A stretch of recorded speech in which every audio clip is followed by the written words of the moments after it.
जो कल प्रशासन के द्वारा और मीडिया के अंदर जिस प्रकार से एक होवा चलाया गया निजी विद्यालयों के विरोध में, निजी विद्यालय पे जिस प्रकार से सरकारी विद्यालय काम कर रहे हैं उसके अनुरूप ही नाम मात्र की शुल्क लेकर के बच्चों को पढ़ाने का ही काम कर रहे हैं। और आए दिन आप अखबार वगैरह वाले भी लिखते हैं कि मेरिट में सबसे ज्यादा निजी विद्यालय मेरिट देते हैं, तो वो पढ़ाई ही उनका मुख्य उद्देश्य है।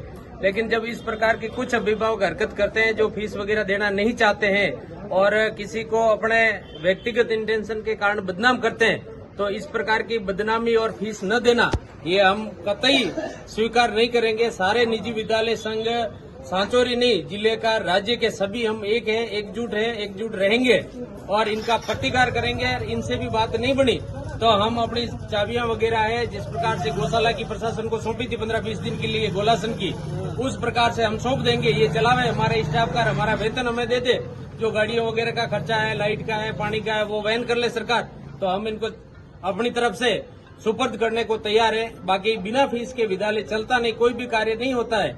सरकार भी समय समय पर बिजली का हो, पानी का हो, बिल अभी मार्च चल रहा है तो मार्च में नहीं भरा तो कनेक्शन कट होगा।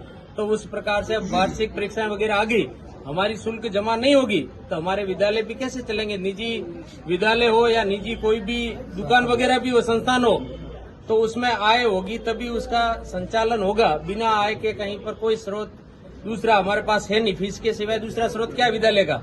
जो 30-40 का स्टाफ है, गाड़ी है, पानी का बिल है, लाइट का बिल है या उसका किराया वगैरह है, तो वो फीस से ही भरा जाता है। और फीस के लिए अभिभावक इस प्रकार से करेंगे तो उनके लिए ये अच्छी बात नहीं है और हम इस बात का घोर विरोध करते हैं। एक तरफा कहीं पर भी किसी रूप में कार्रवाई नहीं होनी चाहिए। अगर ऐसी कार्रवाई होती है तो जिसके लिए हमें हड़ताल वगैरह करनी पड़ेगी तो हम करेंगे।